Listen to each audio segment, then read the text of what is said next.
The City Airport neighborhood is located right next to the City Airport. Imagine that.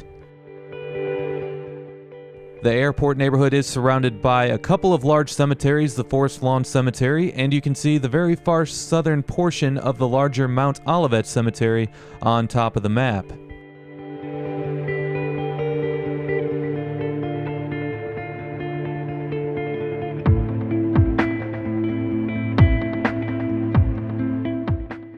I have seen this vacant section of blocks on the satellite view of Google Maps a couple of times, and I wanted to check it out for myself.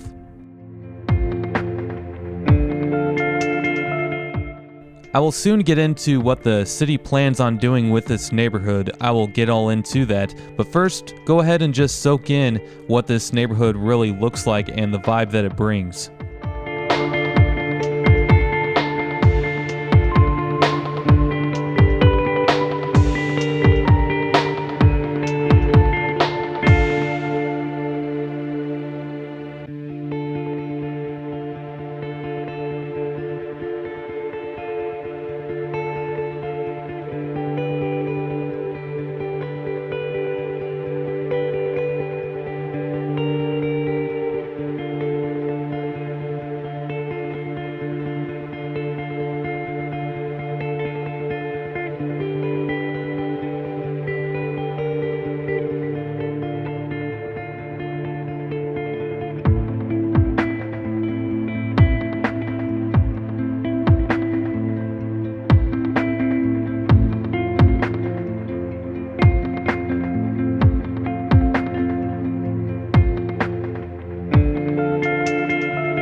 There are different stretches of streets through this neighborhood that just have houses lined up on both sides, half abandoned, half full.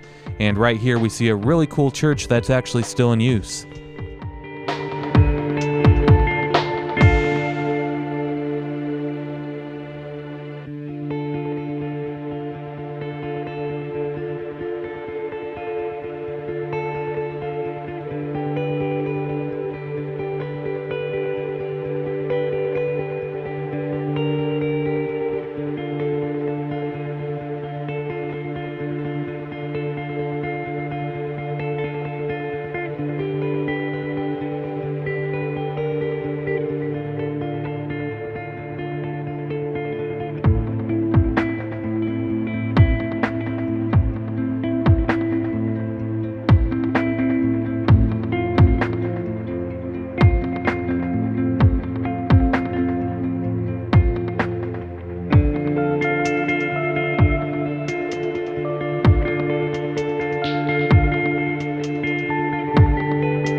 Turns out this neighborhood has an uncertain future. In October of 2019, Mayor Mike Duggan announced a $123 million conceptual plan for a modernization of the airport that would upgrade facilities and install a new runway. The new runway installation would wipe out all of the blocks in this neighborhood from French to Van Dyke. The city would then close the current runway that's in horrible shape and is currently in operation, and that would open up the land for industrial developments, and that part of the airport is right next to some railroad tracks, so that does make sense. The city has wanted to modernize the airport dating back to 1994, where they bought all of the houses between French and Gilboa Street. Between now and then, it's obvious that the city has destroyed all of the properties that they have purchased between French and Gilboa. Movement on the plan remains stagnant for the most part, considering that the city has talked about upgrading the city airport since 1994 and haven't done squat about it. Most people, including me, have the attitude of we will believe it when we see it. As a fair warning, I am about to say something that some people might not want to hear at the end of this statement, but the vacant lots throughout this neighborhood are being utilized as illegal dumping grounds, being used to store stolen vehicles. People dump off boats at times, and in worse cases, murderers have been known to dump off dead bodies. Very sad and unfortunate.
Here, I will speed up the video because we've already gone down this street.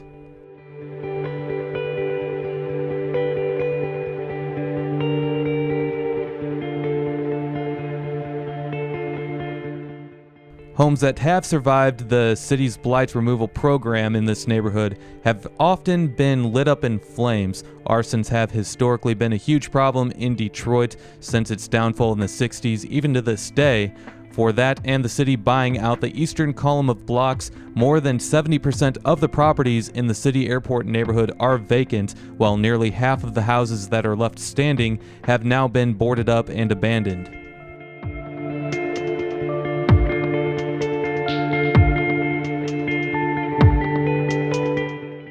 Now, no data is out there proving this, at least none that I could find, but I did find that there are around 2,000 lots in this neighborhood.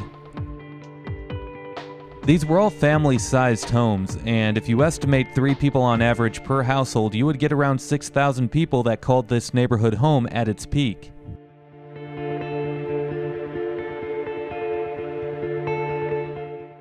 Today, the neighborhood is only home to around 1,200 people. The average household income is $25,000, and with a 32% unemployment rate and a 36.8% poverty rate.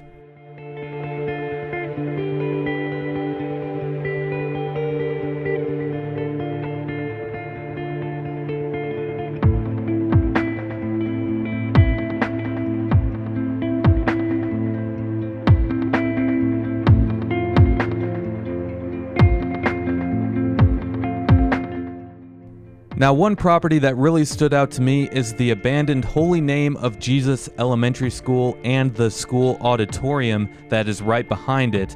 There is a church for the Holy Name of Jesus that is addressed to Van Dyke, and then you stretch back, and then that's where the school and the auditorium are located. You can see it right up here as I approach the large, abandoned, boarded up building. That is the auditorium.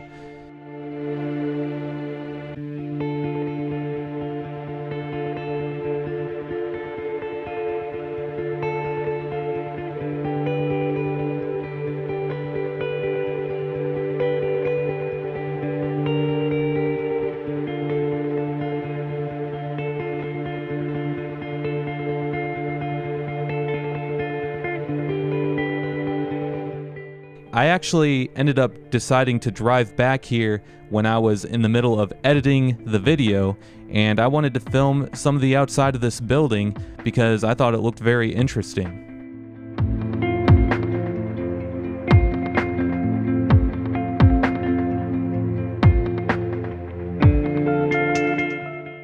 I start off filming a really creepy house that's sitting right outside of the property just because I thought it looked cool.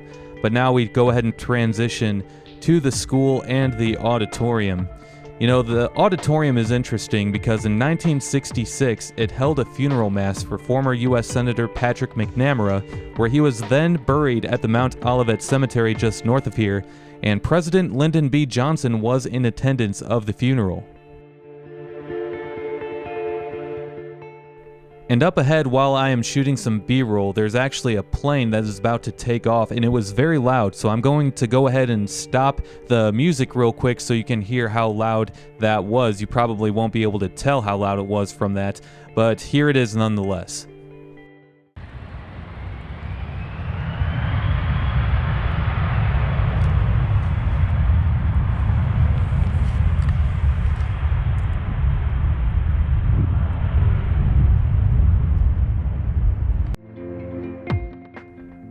This is just another beautiful building that was built with really nice architecture and has just been left to decay and overgrow with vegetation. It would look a lot different in the summer, as you can imagine.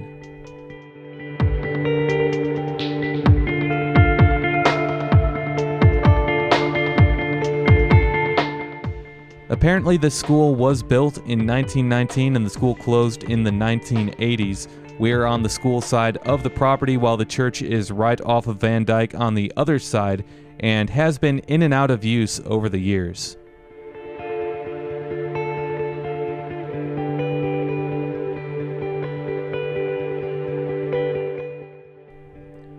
Well, as always, thanks for watching this video, and if you enjoyed, like, subscribe, and check out my channel for more. I would definitely appreciate it. We'll see you next time.